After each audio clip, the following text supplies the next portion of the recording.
Então, irmãos, cosmovisão, né? A gente vai chegar aqui na segunda lição hoje. Nós demoramos aí 4 domingos para poder passar a primeira lição, né? E nós vamos dar uma recapitulada bem básica aqui, mas hoje a gente vai ver a segunda lição, que é uma cosmovisão reformada, uma cosmovisão bíblica. Então, cosmovisão enxergando o mundo na ótica de Deus. Quem é que lembra o que é cosmovisão? Maneira que a gente enxerga o mundo, né? Mais alguém? Só isso mesmo?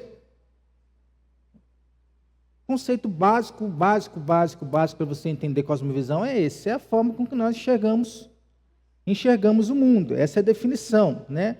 Composto por 2 elementos, cosmo e visão, né?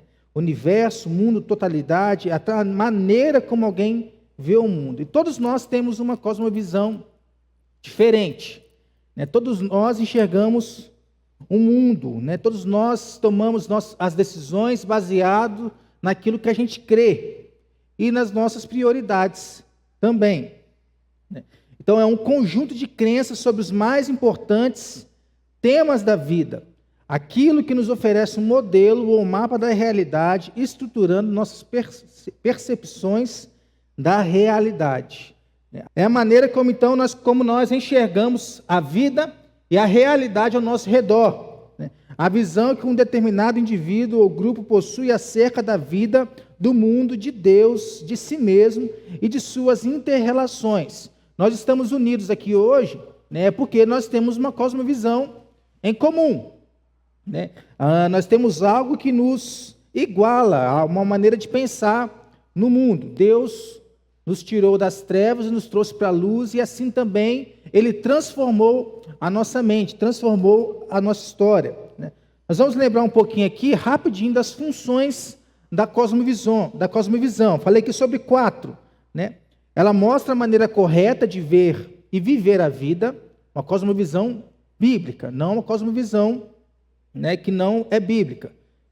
Ela oferece uma cosmovisão compreensível para todas as áreas da vida, área espiritual, área física, área social, né, a área, né, natural, da natureza, né, a área criacional, sobre a criação, sobre como o mundo ele veio a ser criado.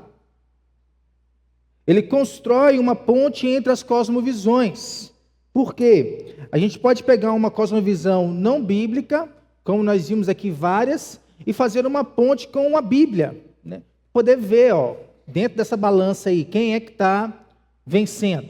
É a Bíblia ou é a cosmovisão do mundo? E a 4 é oferecer razões para a fé, que foi aquele versículo de 1 Pedro 3,15, que o nosso irmão Walter vai falar para a gente aí, em nome de Jesus. Vai lá. Eu sei que está na memória aí.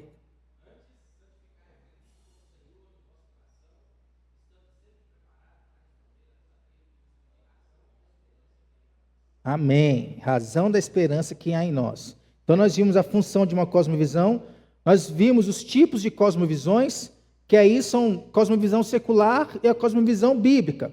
A bíblica nós vamos ver hoje, mas a cosmovisão secular, né, fala a respeito da cosmovisão do ímpio, aquele que não tem Deus, aquele que diz que não há Deus, como diz lá o Salmo, né? O ímpio olha para o mundo e não há Deus. Em nossos dias, essa cosmovisão antibíblica, que coloca o homem no lugar de Deus, manifesta-se de diversas maneiras, né, de maneiras diversas. E aí nós vimos uma série de cosmovisões: deísmo, naturalismo, não vamos passar nelas de novo não, ateísmo, niilismo, existencialismo, panteísmo, né? Faltou aqui no meu, da 6 foi para o 9, olha aí, está errado.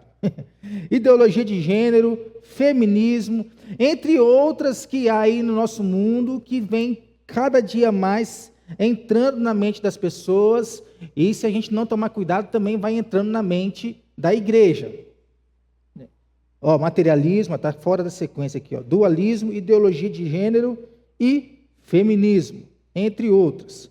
Essas foram as que nós vimos. E quando o mundo ele se coloca dentro desse tipo de cosmovisão, essas coisas aí acontecem. As igrejas deixaram de ser casa de oração e viraram casas de negócio, agendas, mensagens motivacionais, deixando a palavra de Deus um pouco de lado. Os pais, né, e aí nós estamos pagando preço na nossa geração, aí agora, nessa nova geração, terceirizaram a educação dos filhos para a escola em tempo integral e a salinha da igreja. Os maridos perderam a referência de patriarca do lar dentro de suas próprias casas, né? O que cresceu aí de mulheres com pensamento feminista dentro das suas mentes não é brincadeira, né? E aí criou-se muitas mulheres rixosas com seus maridos dentro do lar, e muitos crentes, né?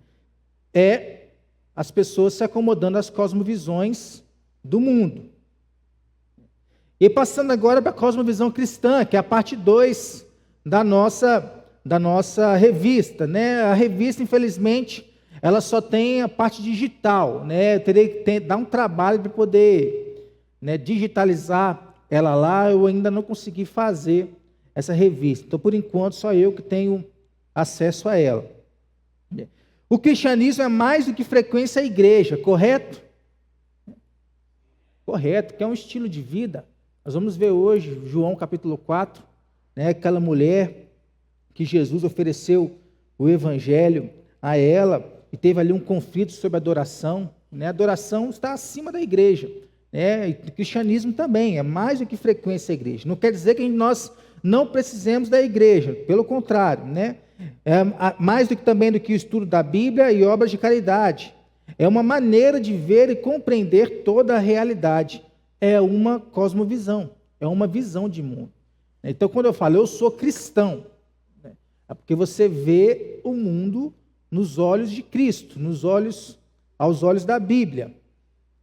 Então, uma visão de mundo autenticamente cristã depende de um conhecimento do Evangelho. A pessoa cujo entendimento do Evangelho for errado, ela não poderá ter uma visão cristã de mundo correta. Então, muitas vezes, não adianta você ficar discutindo ferrenhamente com aquele que não crê. A Bíblia, né? Porque muitas vezes ela não vai mudar de ideia. É só o Espírito Santo que pode fazer isso. Então você vai ficar ali martelando, porque quando a pessoa ela não quer mudar de ideia, ela não vai mudar de ideia. Não adianta você ficar. Nós tivemos aí uma luta ferrenha no ano passado, questão de eleição, né? Não adianta você ficar discutindo com quem não quer mudar de ideia, né? É perca de tempo. Por quê? Porque ela não tem a mesma cosmovisão que você, né? A visão de mundo dela é diferente. O cristianismo não é uma série de verdades no plural, mas é a verdade, é com V maiúsculo, né? O mundo tenta aí relativizar, é uma cosmovisão, o relativismo, né? Relativizando todas as coisas. Não há uma verdade absoluta dentro da igreja, dentro da palavra de Deus, dentro da família, dentro da sociedade, dentro das escolas. Não há verdade nenhuma, né? Tudo é verdade. O que eu quiser que seja verdade, é verdade. Isso aí vem um pouco também com a ideologia de gênero, né? É a verdade sobre a realidade total, não apenas sobre assuntos religiosos, diz aí Francis Schaeffer. Então, a cosmovisão cristã, ela pode ser resumida em 4 pressupostos fundamentais que guiam a nossa visão do mundo, né? Que pressupostos são esses? Você vê lá, por que você crê na Bíblia? Né? Tem muita gente que não sabe dizer, às vezes, por que crê na Bíblia, né? Ela não sabe o que a Bíblia foi escrita para quê? Qual que é a história da Bíblia, né? Aí são esses 4 pontos, né? Que é uma cosmovisão cristã, que é uma cosmovisão reformada. Do que a Bíblia quer falar? Do que a Bíblia quer mostrar para nós? Aí a Bíblia ela foi escrita dentro de 4 realidades, que são as realidades que nós vamos ver aqui agora. Eu vou ler aqui para vocês. A primeira delas, vou lendo aqui, porque senão a gente vai perder tempo. A primeira delas diz respeito à criação. Então, o primeiro assunto que a Bíblia quer trazer para nós diz respeito sobre a criação, que nós temos que crer sobre a criação do mundo, né? Na criação, nós vemos o Deus Todo-Poderoso, transcendente, autossuficiente e sábio, criando todas as coisas que existem. Então, já quebra aí o conceito de uma cosmovisão secular, de que o mundo ele foi criado através de uma explosão. O mundo ele tem uma causa primeira, né? Uma causa primária. Tem que ter sido criado de alguma coisa, né? Não vai ser criado de matéria, porque segundo a Bíblia, a matéria, né, o mundo ali estava sem forma e vazio, né? Só tinha Deus. E Deus foi criando todas as coisas, né? Então, essa cosmovisão da criação, ela responde às questões das origens, aquelas perguntas que nós costumamos fazer. De onde nós viemos, né? Como que o universo ele foi criado, né? Como que a vida humana começou, né? Ela vai respondendo essas questões aí para a gente, né? Então, a vida humana, ela depende de Deus e está voltada para Ele. Deus criou o homem, Deus criou a mulher. Os seres humanos foram criados por Deus, né? E qual deve ser a reação do ser humano para Deus agora, né? Adoração, conhecimento, amor, desfrute. Já experimentou desfrutar assim de Deus, da alegria de servir ao Senhor? Por quê? Porque nós somos feitos à imagem e semelhança de Deus, né? Na condição de imagem dele, né? Então nós estamos ligados a Ele, né? Há os atributos comunicáveis e os incomunicáveis, né? Os incomunicáveis, eles pertencem somente a Deus. Os comunicáveis ali tem um restinho com a gente, né? Deus é amor, né? A gente não ama também, até certo ponto a gente também ama, né? Deus é justiça, né? Até certo ponto também nós somos justos, né? Então são atributos comunicáveis. Por quê? Porque nós somos imagem e semelhança dele.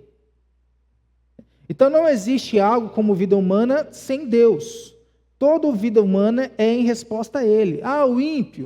O ímpio também é criação de Deus, assim como o crente também é criação de Deus. O que diferencia o ímpio do crente diz respeito com a comunhão.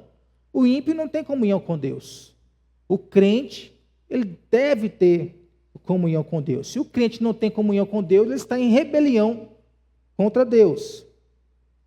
Então, depois de criar a humanidade, a sua própria imagem, Deus abençoa e afirma. Gênesis 1, versículo 28. O que está escrito aí?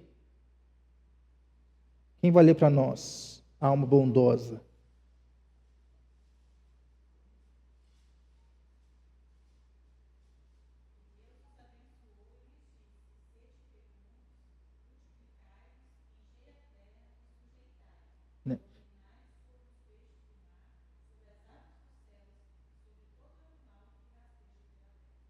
Então, nós vemos aí a ordem de Deus para aqueles que foram criados à sua imagem e semelhança. Está tudo aí. O que eu tenho que fazer? Está aí, começa aí, Gênesis 1, 28. A ordem do Senhor para todos nós. Esse é o nosso chamado humano com a palavra abençoadora de Deus. Sobre os animais, sobre a natureza, né? Dominem, subjuguem, né? Hoje, né, o homem ele não quer ser autoridade nem sobre o próprio homem, quanto mais sobre os animais, né? Os animais têm mais autoridade sobre o homem do que o homem sobre os animais, né? A minha esposa estava falando ali de um certo dia aí, passou uma notícia de uma mulher que foi presa, né, de uma menina de 2 anos que morreu, e o pai da menina, separado da mãe, tinha já denunciado a mãe por maus tratos e nada tinha acontecido com a mãe, né? Mas o dia que a mãe foi denunciada por maus tratos com um animal, ela foi presa. Com a vida humana, ela não aconteceu nada com ela. Acabou aí a menina morrendo, né? Então, as coisas têm se invertido no nosso mundo, né? Os animais mesmo têm tido mais valor do que a própria vida de um ser humano, quando deveria ser o contrário, né? Como ordem de Deus.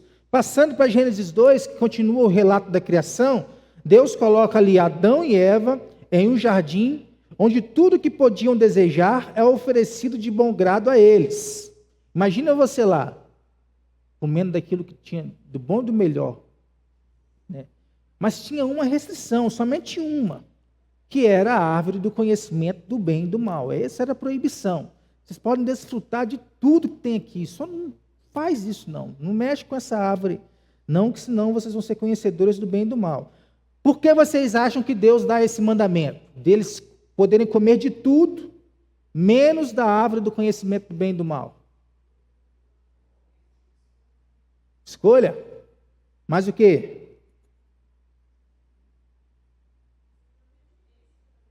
Obediência. Vou dizer por quê para você, né? A árvore está ali para lembrar a Adão e Eva a condição que eles tinham de criaturas criadas por Deus. Eles continuariam a desfrutar a plenitude da criação de Deus somente se continuassem a se submeter a Deus, a serem obedientes a Deus, a confiar na palavra de Deus e a obedecer a palavra de Deus. Mas aí, baseado na sua escolha, eles não quiseram. É porque eles foram enganados ali. Enganados, acho que é uma palavra muito forte até, né? Pela serpente, né? Eles quiseram fazer o que fizeram, né? Foram seduzidos ali por ela fazer aquilo que estava contrário à ordem que Deus tinha dado. Então, a primeira coisa que a Bíblia quer mostrar para nós mudarmos a nossa visão, é sobre a criação. Deus criou o mundo e tudo muito bom. Criou o homem, criou a mulher do homem, para que juntos eles ali subjugassem a terra. O homem dominasse a terra, o homem cuidasse da terra, né? E ali a mulher sendo a sua auxiliadora idônea, né? Então, o primeiro assunto da Bíblia é sobre a criação. O segundo assunto da Bíblia tem a ver com a queda. O que isso quer dizer?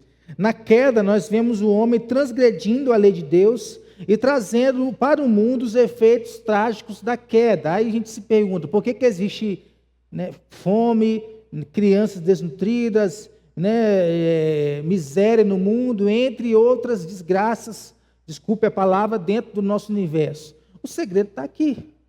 O segredo está na queda. Porque o homem, com a queda, ele se corrompeu. E não somente Adão e Eva, toda a sua posteridade. Então, aquele que não nasceu ainda, pecador, alcança ele também. Aquele que morreu, alcançou ele também. E se Cristo não resgatou ele, ele está ali debaixo, num lugar onde há choro e ranger de dentes. Então, as questões do mundo e das desgraças que nós vemos no mundo, tem explicação somente na queda. A própria natureza também, né? A Romanos diz lá que a natureza está ansiando, né? É como se ela tivesse, o termo lá em Romanos, é como se ela tivesse na ponta dos pés sobre um muro, assim, para poder tentar enxergar do outro lado. Ela está ansiando, né, a volta de Cristo, quando tudo vai ser restaurado. Então, a cosmovisão cristã da queda, a gente entendendo a queda, ela explica o dilema humano, porque a guerra e sofrimento, doença e morte no mundo criado por Deus. Não é porque nós temos um Deus injusto ou um Deus mau, é por causa da queda. É o homem andando nos seus próprios caminhos. A queda aconteceu por conta disso, porque o homem e Adão e Eva quiseram andar nos seus próprios caminhos. Então, a explicação cristã é o evento histórico do pecado.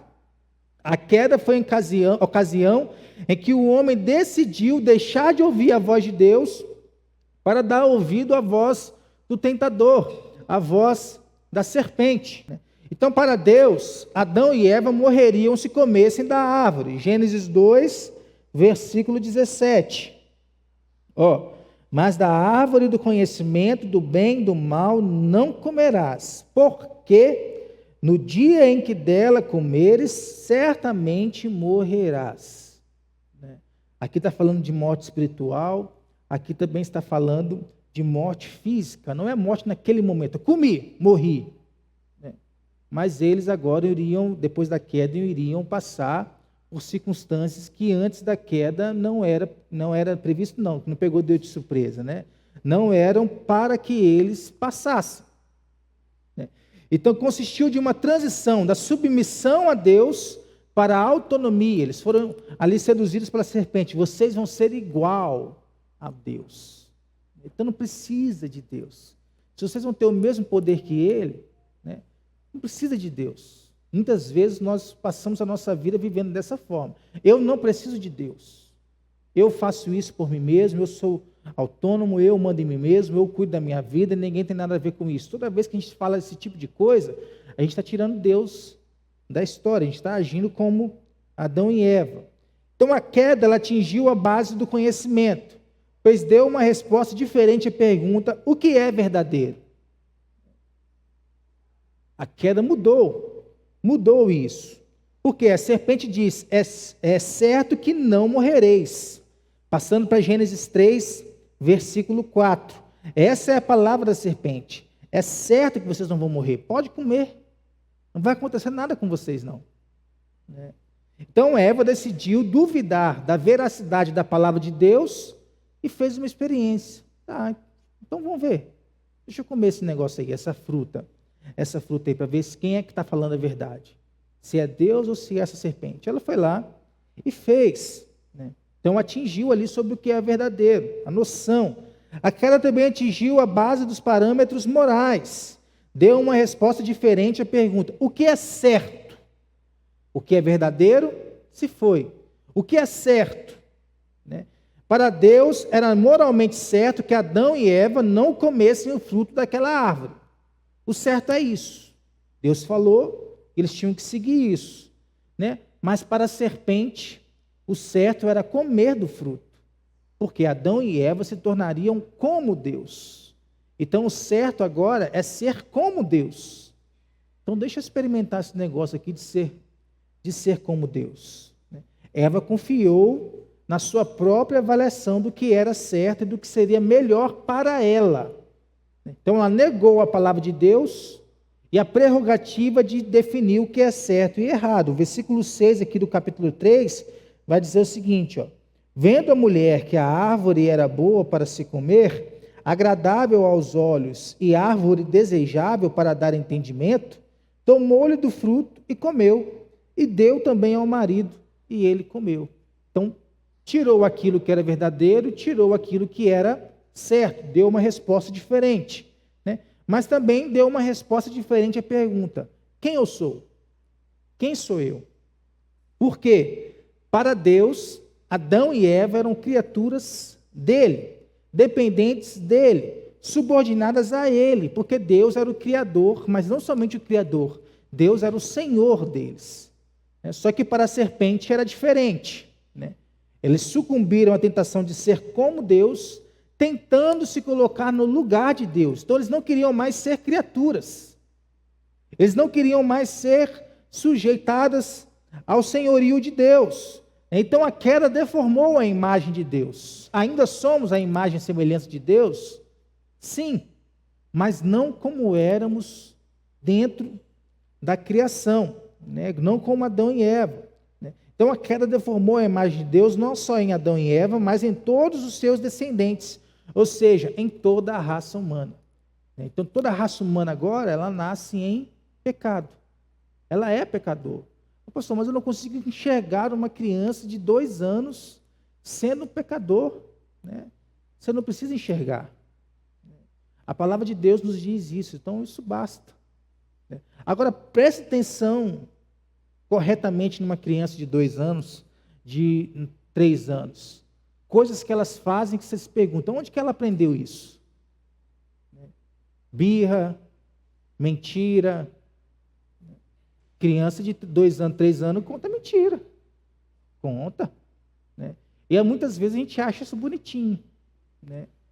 Mas ali, o pecado ali, se aflorando na vida dela. Então, assim, a serpente atacou a crença mais fundamental do primeiro casal, que era a bondade de Deus. Tendo alcançado sucesso em alterar a cosmovisão deles, porque o Criador deixou de ser bom para ser egoísta. A serpente nem precisou convencê-los a comer do fruto proibido de Deus. Eles se voluntariaram. Vou comer disso e vou viver a minha vida. Então, o pecado original foi resultado de abandonarem a sua cosmovisão original. Então, aí veio a queda. E aí, com a queda, o que acontece? O nosso relacionamento com Deus, ele foi totalmente quebrado. o relacionamento do homem com Deus. Porque a gente pode ver nos primeiros relatos aí de Gênesis, que Deus, em toda a viração do dia, né, vamos dizer assim, dentro de um horário, do nosso horário, por volta das 17, 18 horas, né, que o tempo começa a mudar, né, Deus vinha e se encontrava com Adão e Eva. Né. A partir do momento que eles comeram daquele fruto, não tinham mais esse encontro com Deus. O relacionamento ele foi quebrado. O homem ele estava distante de Deus. Né. E é aí que Deus vem e providencia o terceiro assunto da Bíblia. Criação, queda, e aí vem então a redenção. Né. Na redenção, nós vemos a obra de Deus em Cristo para a redenção dos pecadores. Por quê? A queda veio, afastou. Né. A redenção vem e aproxima, e une. Esse é o papel da redenção, é unir o homem a Deus. Através de quê? Através de um mediador. Quem é o mediador? Jesus Cristo. Como diz lá Timóteo, só há um mediador entre Deus e os homens, Jesus Cristo, o homem. Então, através de Jesus isso acontece. A redenção significa restauração, ou seja, é um retorno à bondade de uma criação original. Você não vai viver mais para si mesmo, você vive agora para quem te deu salvação, para quem te trouxe redenção. Né? Então a redenção humana é uma necessidade. O pecado é o pior mal do mundo. A redenção é a maior bondade do mundo. Porque o pecado ele criou um abismo espiritual, separou o homem de Deus. O pecado ele provocou um abismo social, separou o homem do seu próximo. As guerras, contendas, fofocas, entre outras coisas, acontece por quê? Porque o homem está separado de si mesmo. Né? Provocou um abismo psicológico, porque separou o homem de si mesmo. O homem não consegue mais dizer quem ele é, ainda mais nos dias de hoje, que ele pode ser o que ele quiser. Né? E também provocou um abismo ecológico, porque separou o homem da natureza. Né? Nós vemos o homem hoje cuidando da natureza? Não vemos. Nós vemos o homem hoje destruindo a natureza, coisa que ele foi criado para poder cuidar. Então o homem precisa de Deus, e precisa de Deus desesperadamente, porque sem Deus ele está caminhando para o inferno. Essa é a realidade bíblica. Sem Deus o homem está caminhando para o inferno. E de quem é a responsabilidade de tirar o homem de lá? E a redenção ela é anunciada aqui logo no capítulo 3, no versículo 15. É o primeiro texto falando sobre Jesus. Porém, inimizade entre ti e a mulher, entre a tua descendência e o seu descendente. Este te ferirá a cabeça e tu lhe ferirás o calcanhar. Isso aqui já está profetizando a vinda de Cristo, que traria a redenção ao homem. É a primeira apresentação do Evangelho. É chamado de proto-evangelho. Aqui não é o Evangelho, é o Pentateuco. Só que dentro do Pentateuco nós temos um pedaço do Evangelho, que está em Gênesis 13, 15. É a primeira menção do Evangelho.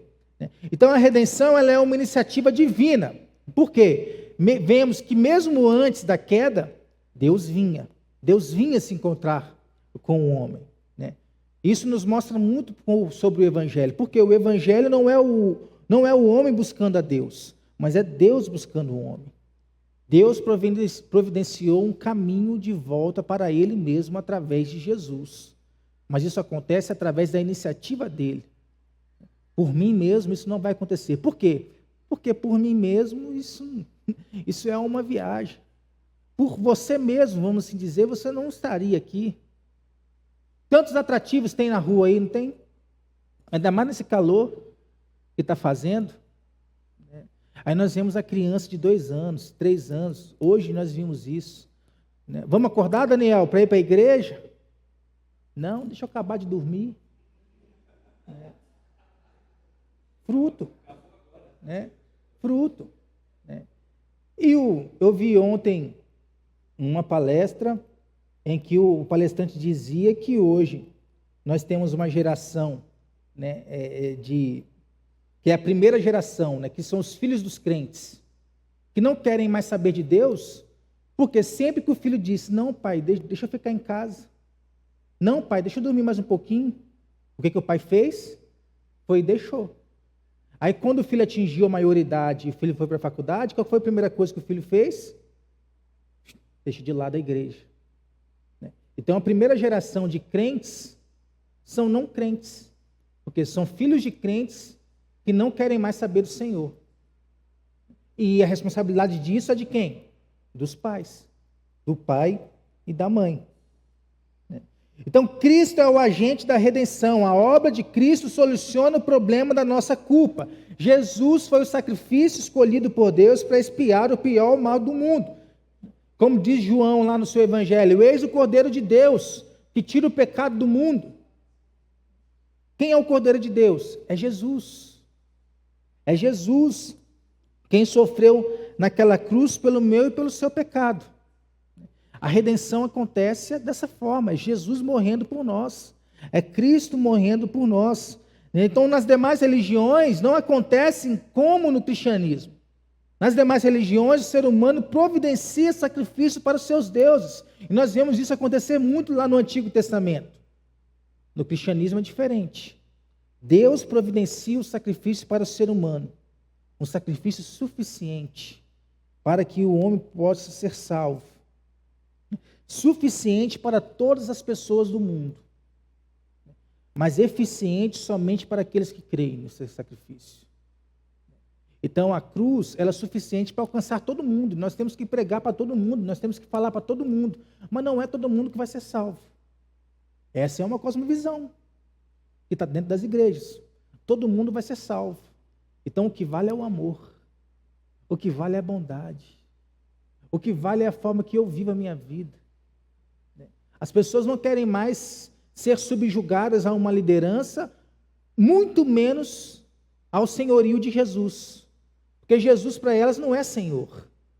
Jesus é o brother, é o camarada, que me ama, que me apoia nas minhas decisões, que o importante é que eu seja feliz. Veja aquela mulher samaritana que nós vamos ver hoje. Aquela mulher, Jesus fala com ela, 5 já teve. O que você tem não é seu. Aquela mulher só queria ser feliz. E a felicidade dela passava por vários relacionamentos. Ela não tinha a suficiência, satisfação completa. Sempre passava por um homem na vida dela. É engano. Isso aí é engano na nossa vida. Mas o homem, ele quer viver assim. O que importa é que eu seja feliz.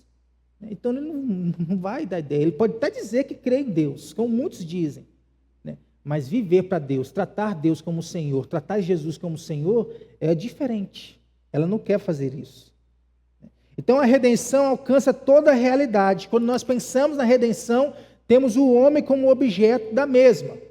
A redenção é feita para o homem, não é feita para animais, não é feita para materiais.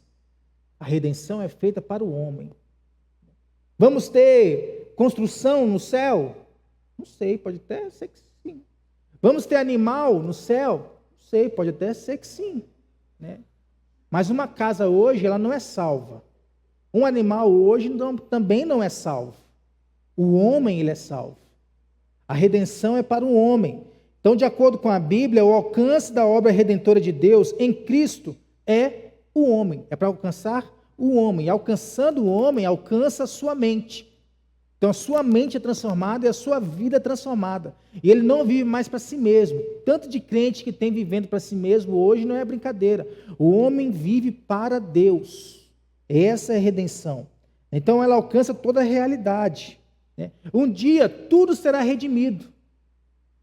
Que é a quarta história da Bíblia. Tudo será redimido. Mas até chegar lá, tem uma obra ainda para ser feita. A obra redentora de Deus é uma obra de dimensões cósmicas. Deus é o Senhor de toda a terra, e seu projeto é que não apenas o homem, mas todas as coisas voltem a espelhar de maneira mais nítida a sua glória. É por isso que nós temos que pregar. Pregar Jesus. Em todo tempo, em todo mundo. Porque o Evangelho é uma oferta universal. Toda tribo, raça, língua, nação, diz a Bíblia. É ou não é? Então tem que chegar a palavra. Não é para chegar para todo mundo, todos os habitantes, pessoas, mas todo mundo, geografia. E é aí que a palavra tem que chegar.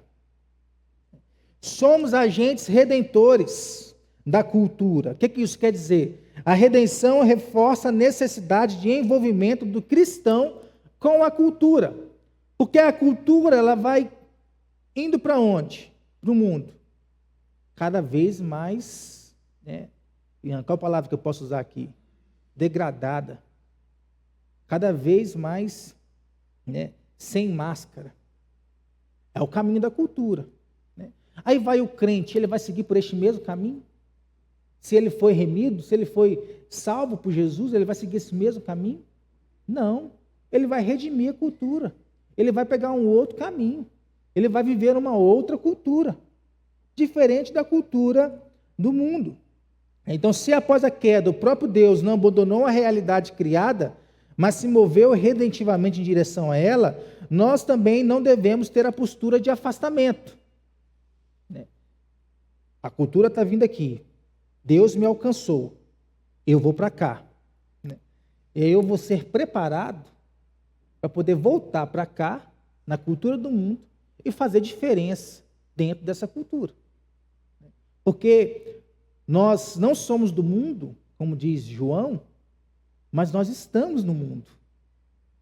E nós somos tirados da cultura do mundo para poder voltar para ela e fazer diferença. Então nós dizemos, tem uma pesquisa que diz que em 2030 os evangélicos vão ser cerca de 80% da população brasileira. Será que o mundo vai mudar?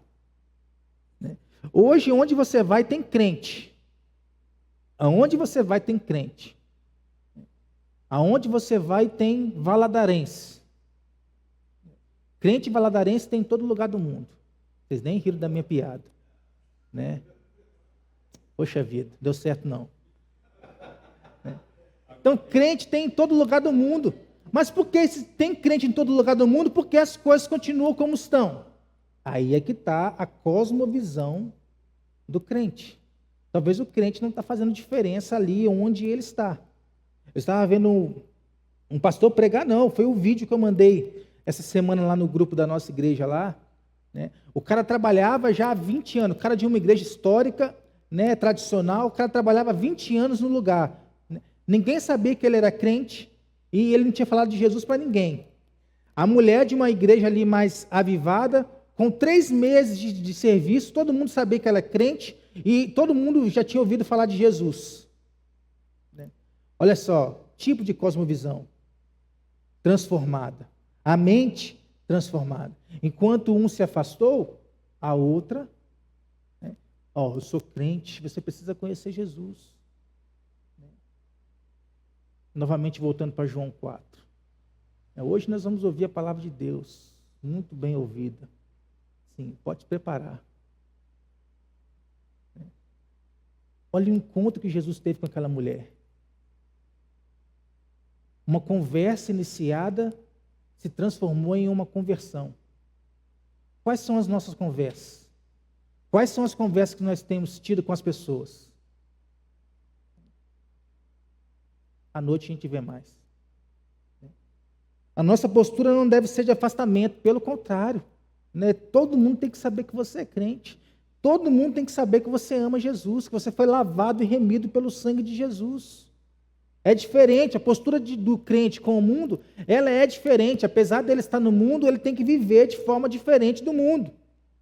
Então o indivíduo pode enfraquecer na fé, tropeçar em pecados, regredir na vida, mas ele nunca retrocede em redenção, porque uma vez salvo, salvo para sempre. Porque imagina só, hoje eu sou salvo, amanhã não. Depois de amanhã eu sou salvo, No outro dia eu não sou salvo. Olha o valor que o sangue de Jesus teria. O sangue de Jesus veio para redimir a gente de uma vez por todas. Suficiente. É impossível um cristão estar menos remido hoje do que estava ontem. A renovação de nosso ser segundo a imagem de Cristo é progressivamente certa. Qual que deve ser o nosso caminho? É querer ser a cada dia mais parecido com Jesus. E se a gente não está caminhando, sendo parecido com Jesus, então isso não quer dizer que a gente não seja crente, que a pessoa não seja crente. Mas isso quer dizer que a cosmovisão dela precisa ser transformada. O coração ali, encontrou a Cristo, mas ela ainda está querendo viver o seu próprio caminho. Então, a palavra precisa alcançar ela, poder transformar a mente dela. Renovação da mente. Se precisa renovar a mente, é porque ela ainda está ali, não está atualizada. A gente vai renovando, vai renovando, vai renovando, vai renovando. O Espírito Santo faz.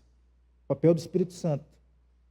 Então nós vemos aqui, o que a Bíblia quer falar? Qual que é a cosmovisão da Bíblia? A cosmovisão cristã, a cosmovisão reformada. Por que cosmovisão reformada? Porque não é todo mundo que crê nisso aqui que nós cremos, não. Não é toda igreja que ensina isso que nós estamos aqui mostrando para vocês. Isso é dentro de uma visão reformada, de uma visão bíblica reformada. Então nós vimos ali criação, queda, redenção, e o quarto assunto da Bíblia é a consumação. O que isso quer dizer? Na consumação nós vemos a peregrinação do cristão no mundo, a sua preparação para o mundo por vir, e sua preparação para o mundo por vir. O que acontece após a morte do homem, seja justo ou ímpio, céu e inferno, julgamento final, ressurreição do corpo, criação de novos céus e nova terra, tudo isso está dentro da consumação de todas as coisas. Então, consumação é o fim da era presente e o começo de uma eternidade sem efeitos da queda. Então, a morte não termina com nada. A morte para o cristão, já falei isso aqui, é alegria. A morte para o cristão é o início de uma eternidade com Cristo. A morte para o ímpio é a tristeza. A morte para o ímpio é o início de uma eternidade sem Deus, somente com Satanás e com seus anjos, chorando e rangindo o dente. Esse está quente hoje, imagina o inferno. Então, a consumação ela vai trazer isso para nós. Uma cosmovisão cristã precisa levar em conta o objetivo em cuja direção está se movendo. A igreja está aguardando o quê? O que nós estamos aguardando, gente? A volta de Jesus. Você deve falar isso com entusiasmo, com alegria. Nós estamos esperando a volta de Jesus, a redenção do corpo quanto à terra. Porque o corpo vai ficar aqui na terra, mas a alma vai se encontrar com o Criador quando você morrer.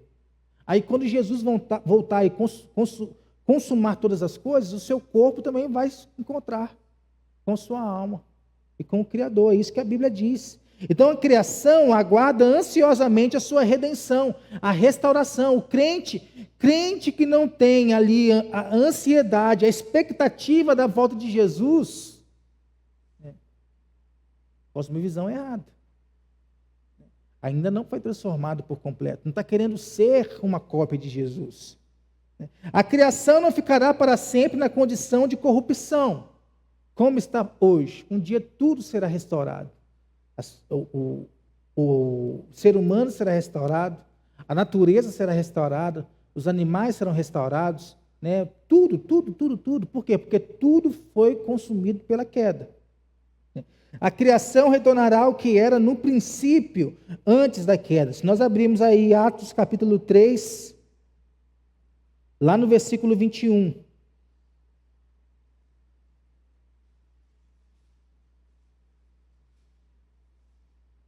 Alguém pode ler para mim, fazendo um favor?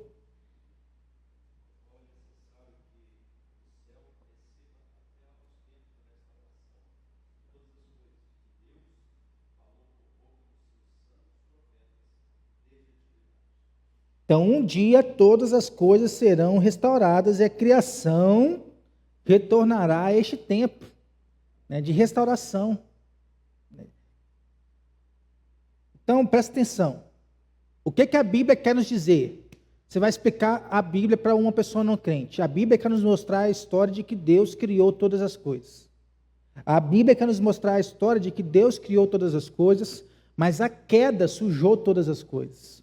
A queda manchou toda a criação de Deus.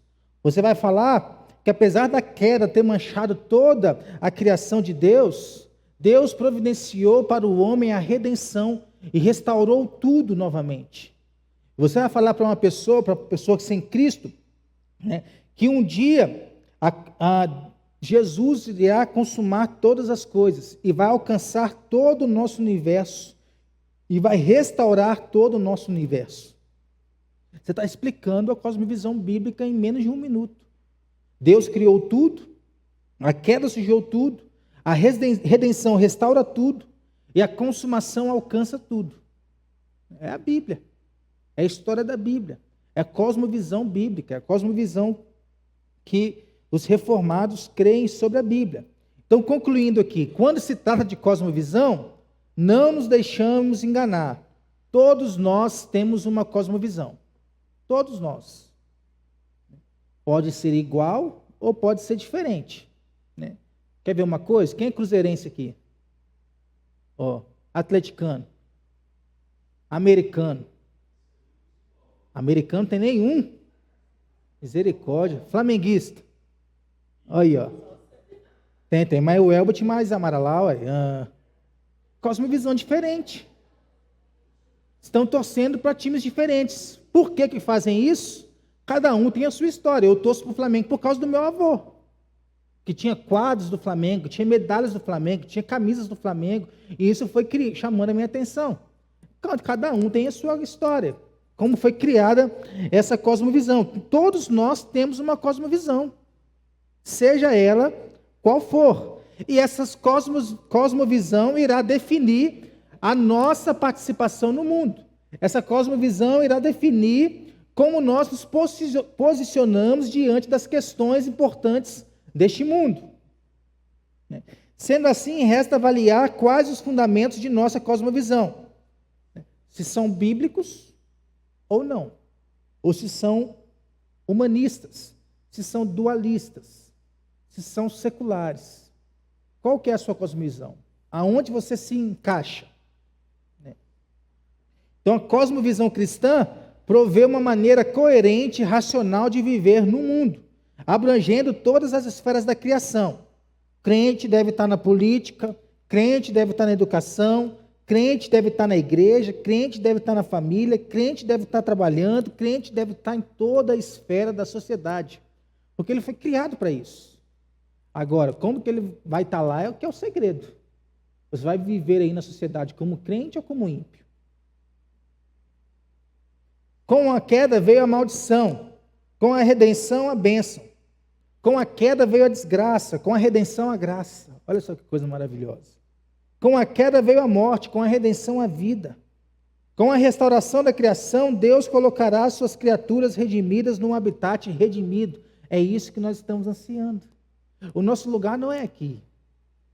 O nosso lugar é com o nosso Salvador. Um dia nós vamos nos encontrar com Ele. Será aqui? Não, será nas alturas.